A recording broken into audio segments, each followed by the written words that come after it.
Pensa comigo, pode brotar vida do caos?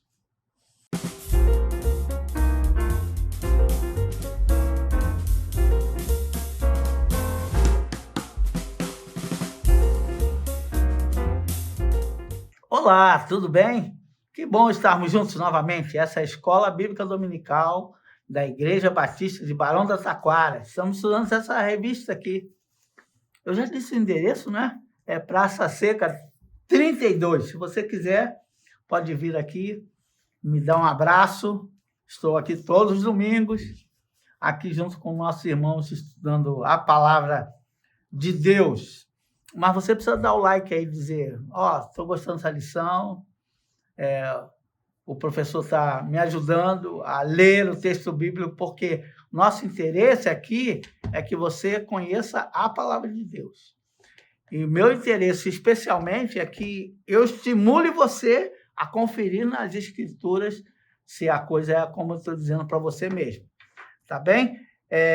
Vamos orar? Vamos orar e vamos pedir a Deus para restaurar nosso coração, restaurar nossa vida, como Ele restaurou aquele povo lá. Senhor, muito obrigado, porque a Tua palavra é uma palavra de esperança. A Tua palavra é uma palavra de vida. Então, dá-nos esperança no meio do caos, para que a gente consiga viver dignamente e viver firmados na Tua palavra. Oramos em nome de Jesus. Amém. Bem, nós estamos terminando o profeta Ezequiel. Você aprendeu junto comigo aqui que Daniel, vou ter que lembrar isso aqui você, Daniel e Ezequiel têm um final muito parecido, né? Isso aqui significa Deus. Daniel, Deus é o juiz, é o que nós vamos ver. E Ezequiel, Deus é fortaleza.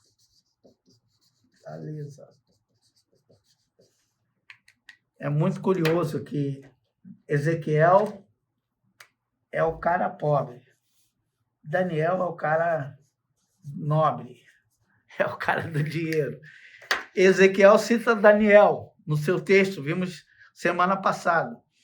E Ezequiel tem uma visão profética, teatral. A visão profética de Ezequiel é uma visão que fala de morte na panela, por exemplo. Isso não é coisa de rico, isso é coisa de pobre, né?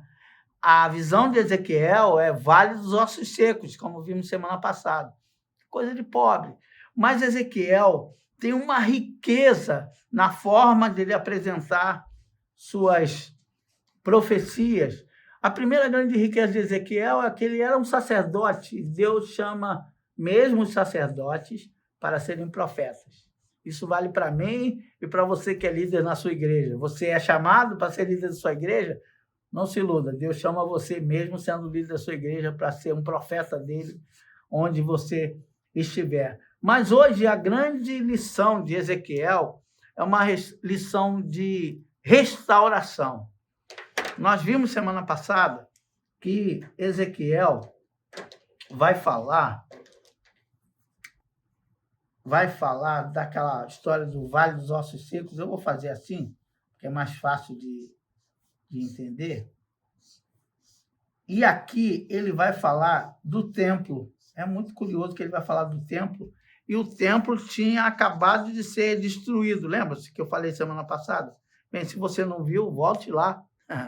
Pode acessar aí as lições anteriores. Você vai ver que o templo foi destruído. Olha, se o templo foi destruído, como Ezequiel vai falar do templo novamente? É porque Ezequiel vai falar de um novo templo. Se você der uma olhada, dá uma folheada na sua Bíblia, nos capítulos 40 até o capítulo 48, Ezequiel vai ser convidado a fazer um passeio turístico por esse novo templo. A visão que ele tem é de um guia, ele tem um guia turístico. Eu vou abrir aqui para você. Não sei se você tem a Bíblia, se não tem, devia ter. Se não tem, também pode pedir, que a gente providencia para você, viu? Vem aqui, pode vir aqui que a gente pode providenciar uma Bíblia para você. Mas olha que coisa interessante.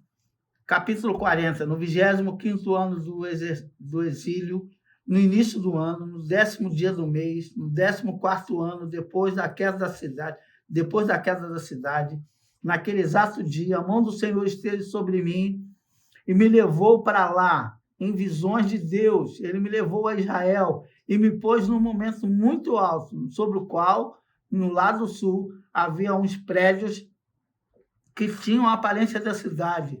Ele me levou para lá. Eu vi um homem que parecia de bronze, estava em pé, junto à entrada, tendo na sua mão uma corda de linho, uma vara de medir. E ele me disse: Filho do homem, fixe bem os seus olhos e procure ouvir bem e preste atenção em tudo que vou lhe mostrar, que vou mostrar a você, pois para isso fui trazido aqui. Conte à nação de Israel tudo o que você vai ver. E aí, esse guia turístico vai fazer uma passagem por todos os cantos dessa cidade e desse lugar que vai ser o templo, o novo templo. Há os que pensam que aqui tem as medidas do novo templo, templo da época da vinda do Messias.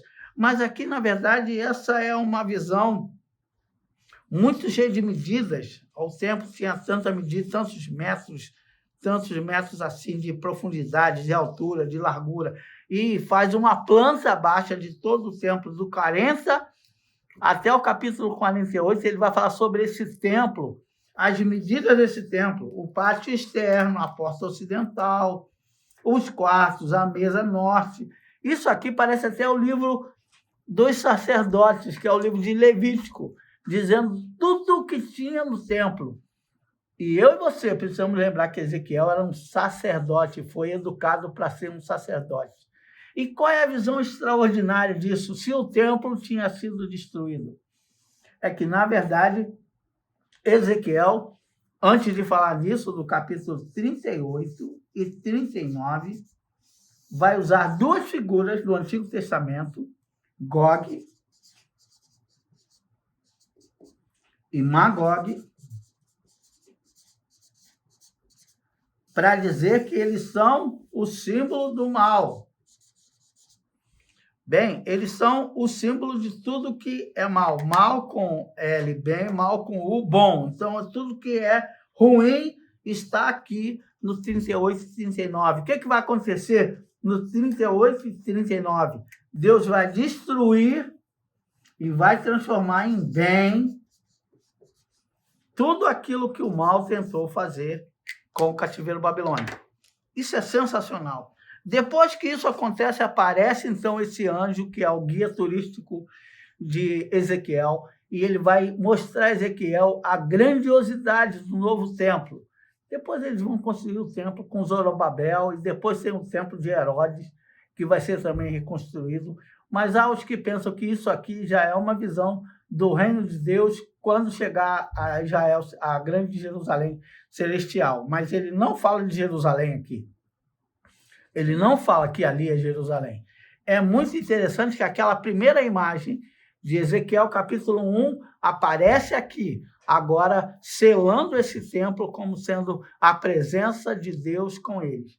Mas o que é extraordinário nessa visão de Ezequiel? Eu e você precisamos lembrar que essa destruição aqui vai ser o poder de Deus que vai manifestar, mas Deus vai transformar.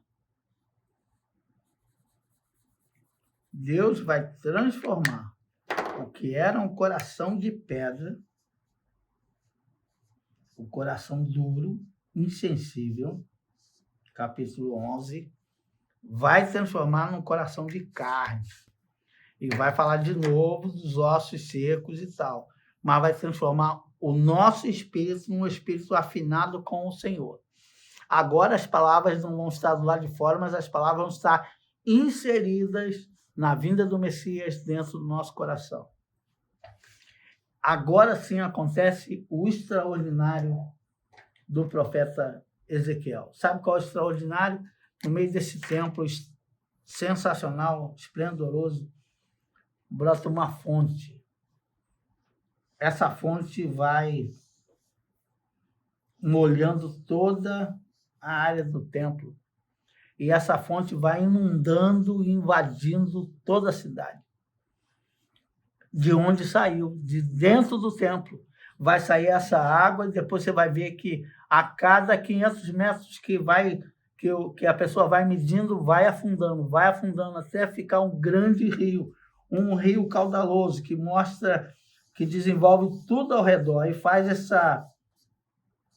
essa gente que é plantada junto ao ribeiro, faz essa gente toda crescer, fazendo uma conexão do Jardim do Éden.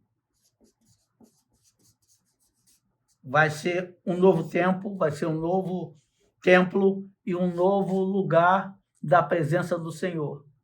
Essa visão é a visão que Ezequiel tem do Messias. É o Messias.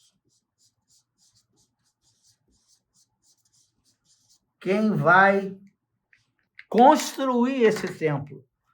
E é muito gostoso a gente perceber, é muito prazeroso a gente perceber que o Messias vai fazer toda essa transformação, todas essas medidas, todas essas coisas apresentadas aqui no livro de Ezequiel, vão mostrar que tudo é muito bem calculado para que todos nós sejamos restaurados. Mas para que isso ocorra, é necessário, primeiro, transformarmos o nosso coração duro, nosso coração insensível, nosso coração de pedra, em coração de gente, coração de carne, coração sensível ao Senhor. Mas como que a gente vai conseguir isso? Só através do conhecimento do Deus da palavra. E só através do conhecimento da palavra de Deus. É o que Ezequiel vai dizer. E quando nós descobrirmos isso, quando nós tivermos isso, o coração sensível, cheio da palavra de Deus, Deus vai transformar tudo que é ruim em bênção. E aí eu me lembro de Paulo falando que todas as coisas contribuem para o bem daqueles que amam a Deus e são chamados segundo o seu propósito. Deus tem um propósito nesse sofrimento do cativeiro babilônico. Qual o propósito de Deus nesse sofrimento todo? Aperfeiçoar as nossas vidas. Quando eu e você passamos por uma grande dificuldade, a gente não pode perder a esperança, porque a nossa esperança está firmada no Deus de toda a esperança e no Deus de toda dádiva, de todo dom perfeito, que ela vem do alto. Mas o Ezequiel tem uma visão aqui extraordinária desse templo novo, mas o novo do templo é que do templo vai brotar uma fonte de água. E essa fonte de água vai alimentar não apenas o templo, mas a cidade à sua volta. E vai alimentar a cidade para ser uma cidade bucólica, uma cidade abençoada, um novo jardim do Éden. O que Deus está falando para você, está falando comigo, é que eu tenho que confiar nas promessas que Ele me faz. Que mesmo no meio das dificuldades, Ezequiel, maluco beleza, do jeito que ele era o profeta, ele falou o tempo inteiro, mesmo sendo sacerdote, que ele foi chamado para ser um sacerdote, mas Deus o usou como profeta. E termina o seu ministério dizendo que é do templo que vão vir todas as coisas boas. E agora eu preciso pensar com você. Onde é esse templo? De onde brotam todas essas coisas boas? Ok, eu sei que esse templo é governado, é administrado, é cuidado pelo Messias, que é o bom pastor. Mas onde é esse templo? Eu vou dizer para você, o Novo Testamento vai nos ensinar que esse templo tem endereço, que esse templo tem um espaço, que esse templo tem um lugar, e que esse templo sou eu e é você. Nós somos o templo do Espírito Santo de Deus. É Ele quem governa a nossa vida. É de nós que tem que brotar rios de água viva. Lembra das palavras de Jesus? Eu me arrepio quando eu penso nisso. Que Jesus falou, quem estiver em mim, as palavras estiverem dentro de você, exatamente como Ezequiel fala, que se o coração for sensível, ele vai escrever as leis no nosso coração. Vai surgir dentro de você rios de água viva. E aqui está falando o quê? Vai surgir do templo um rio, e esse rio vai molhar todas as pessoas que estão à sua volta e vai abençoar todas as pessoas que estão à sua volta e vai transformar a sua vida em um jardim. As pessoas vão querer ter o prazer de estar com você. E eu vou dizer para você, respondendo a pergunta do começo da lição, pode brotar vida do caos. Sabe por que pode brotar a vida do caos? Porque o Jesus a quem nós cremos, em quem nós cremos, ele é a ressurreição e a vida. Você já parou para pensar nisso? O Jesus que é a ressurreição e a vida parece uma redundância. Ressurreição é trazer a vida. Ora, se traz a vida, para que vida? É porque uma coisa é existir, a outra coisa é viver. Jesus faz com que a gente exista e viva. Viva com intensidade de vida, de cheio de energia. E eu quero terminar essa lição falando sobre Ezequiel. Ezequiel daria um estudo para um trimestre inteiro, mas domingo que vem a gente vai estudar Daniel. Aí é outra coisa, é coisa de elite, né? Coisa de nobre. Aqui a gente ainda está com coisa de pobre. É muito bonito a forma como termina o livro de Ezequiel. Eu quero lembrar você como começa o livro de Ezequiel. O livro de Ezequiel começa com ele sendo chamado na beira do rio, na Babilônia, e ele fica assustado com a visão que ele tem extraordinária da presença de Deus na Babilônia. E olha como termina o livro. O livro termina: e daquele momento em diante, o nome da cidade será: o Senhor está aqui.